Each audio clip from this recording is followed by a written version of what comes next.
खोज या फिर डिस्कवरी ये एक ऐसी चीज होती है जिसका रिजल्ट हमेशा ही चौंकाने वाला होता है। पूरी दुनिया में अभी न जाने कितने वैज्ञानिक किसी न किसी चीज के पीछे लगे हुए हैं और हर रोज हमारी दुनिया में न जाने कितनी अनोखी अनोखी चीजों को खोज लिया जाता है। और आज के इस वीडियो में हम आपको दुनिया भर में हुए कुछ ऐसे ही हजारों लाखों साल पुरानी चीजों के बारे में बताएंगे। आपको जानकर हैरानी होगी कि वैज्ञानिकों ने 8 ऐसे अजीबोगरीब मम्मी को खोज निकाला है जो किसी इंसान का नहीं बल्कि एक एलियन का है। वहीं दूसरी तरफ वैज्ञानिकों को एक ऐसे चमड़ी का टुकड़ा मिला है जिसे कहा जाता है कि वो किसी और का नहीं बल्कि ईसाई धर्म के प्रचारक ईसा मसीह का है। और तो और वैज्ञानिकों ने हिटलर के द्वारा बनाई गई एक ऐसी मशीन को ढूंढ निकाला है जिसे मरने से पहले हिटलर ने समुद्र में दफना दिया था। आज का ये वीडियो आपके लिए बहुत इंटरेस्टिंग होने वाला है, वीडियो के अंत तक बने रहना। दोस्तों, सबसे पहले हम जिस डिस्कवरी के बारे में बात करने जा रहे हैं ये खोज हुई थी ग्रीस के एक आइलैंड पर।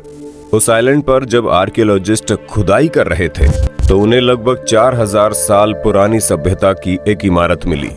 वो इमारत इतनी बेहतरीन थी कि जिसे देखने के बाद आपको यकीन नहीं होगा कि इन मकानों को आज से 4000 साल से भी अधिक पहले तैयार किया गया है। वे मकान देखने में बहुत ही अद्भुत हैं और तो और उन मकानों के अंदर जो कलाकृतियां की गई थी वो भी हैरान करने वाली थी।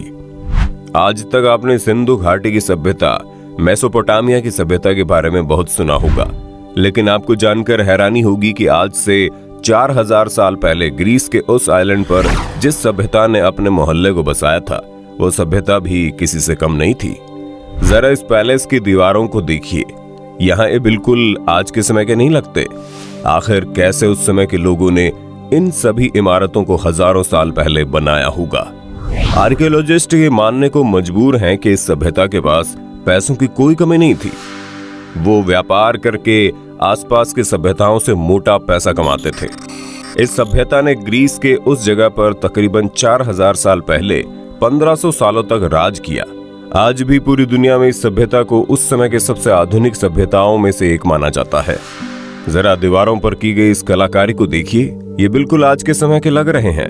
और इसी पैलेस के अंदर पूरे यूरोप का सबसे पुराना सिंहासन भी पाया गया। इस कमरे के नीचे वैज्ञानिकों को एक बेसमेंट भी मिला और वैज्ञानिक मानते हैं कि उस वक्त के राजा इस बेसमेंट में अपना खजाना संभाल कर रखते थे।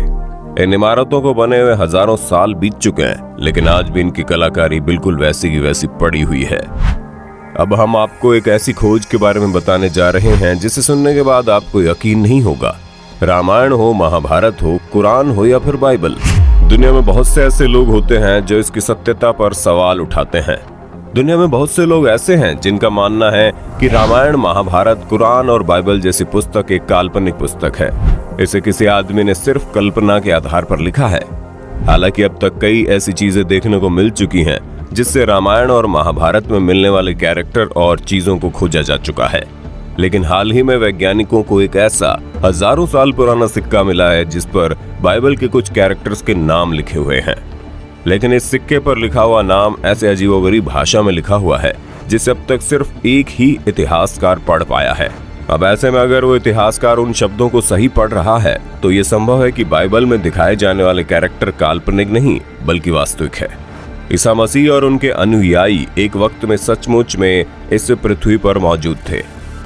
अब हम अगली जिस डिस्कवरी के बारे में आपको बताने जा रहे हैं ये डिस्कवरी भी ईसाई धर्म से जुड़ी हुई है। हालांकि उससे पहले आपको ये भी जानने की जरूरत है कि ये डिस्कवरी अभी भी पूरी तरह से कंफर्म नहीं हुई है। इस पर अभी भी विवाद चल रहा है। आपको जानकर हैरानी होगी कि पूरे यूरोप में अब तक 12 चमड़ी के टुकड़े मिले हैं और दुनिया भर के लोगों का मानना है कि ये चमड़ी का टुकड़ा किसी और का नहीं बल्कि ईसाई धर्म के संस्थापक या फिर प्रचारक ईसा मसीह का है। लेकिन वैज्ञानिकों की टीम ने जब इन चमड़ी के ऊपर शोध किया तो उन्होंने पाया ये चमड़ी 800 ईसा पूर्व का है। लेकिन इसके बावजूद भी पूरे यूरोप में चमड़ी के उन 12 टुकड़ों को अलग अलग जगह पर बहुत ही आस्था के साथ पूजा की जाती है। लेकिन इस बात का कोई कंफर्मेशन नहीं है कि वास्तव में वो चमड़ी ईसा मसीह की ही है या किसी और की।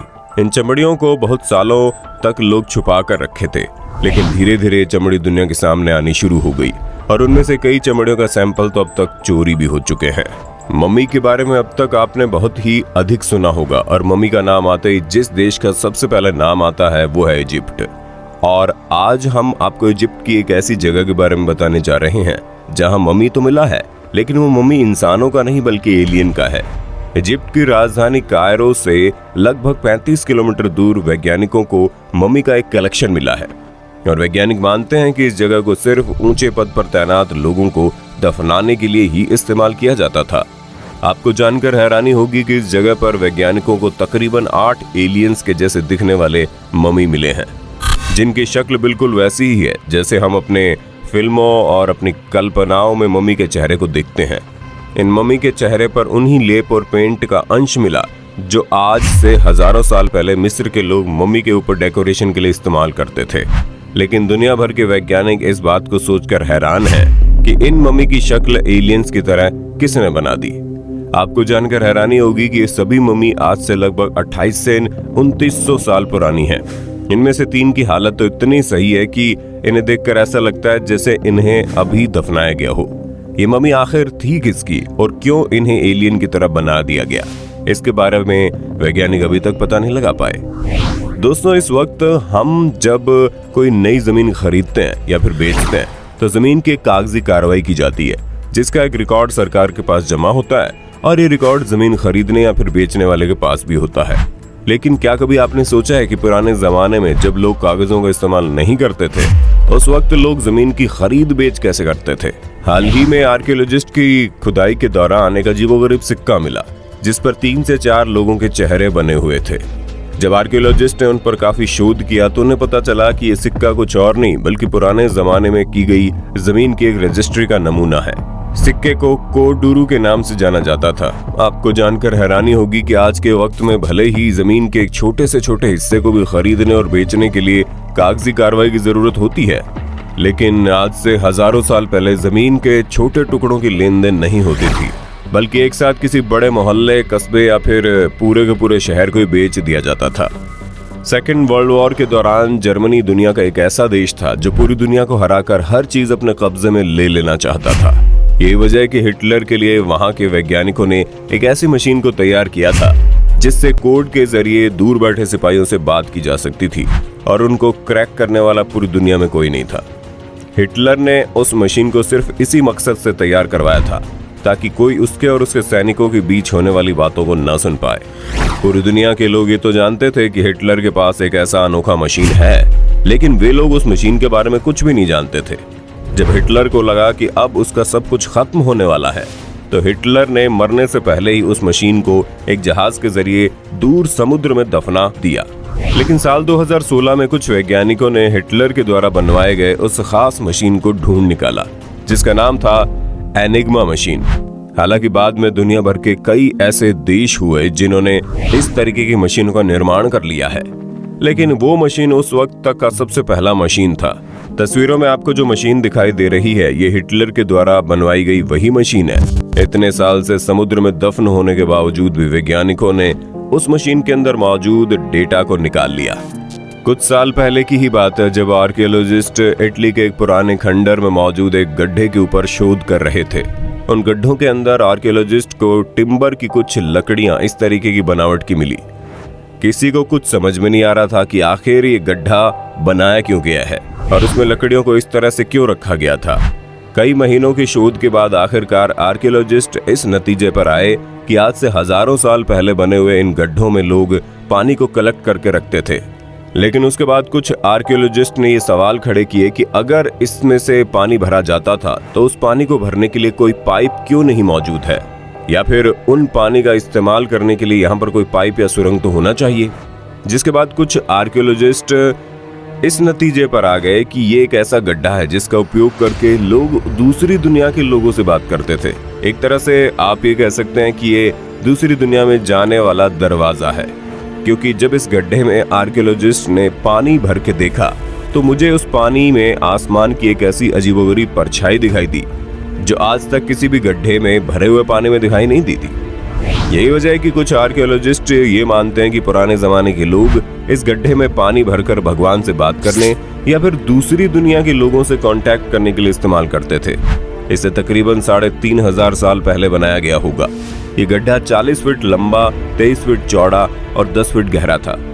वहीं इस गड्ढे के आसपास आर्कियोलॉजिस्ट को बड़े डरावने तरीके से बनी हुई कुछ मूर्तियां भी मिली, जिसे आज से पहले कभी नहीं देखा गया था। तो दोस्तों, आपने देखा खोज की दुनिया कितनी रंगीन होती है। खोज के दौरान वैज्ञानिकों का सामना ऐसी ऐसी चीजों से होता है जिसके बारे में उन्हें खुद अंदाजा नहीं होता। ये वीडियो आपको कैसी लगी, और अगर आप इनमें से किसी भी एक घटना के बारे में और भी डिटेल में जानना चाहते हैं तो आप हमें कमेंट करके जरूर बताइएगा। वीडियो अच्छी लगी हो तो लाइक कीजिए, हमारे चैनल को सब्सक्राइब करके बेल आइकन को ऑन करना बिल्कुल मत भूलना, क्योंकि the earth adventure in Hindi की टीम आपके लिए हर रोज ऐसी इंटरेस्टिंग वीडियोस लाती रहती है।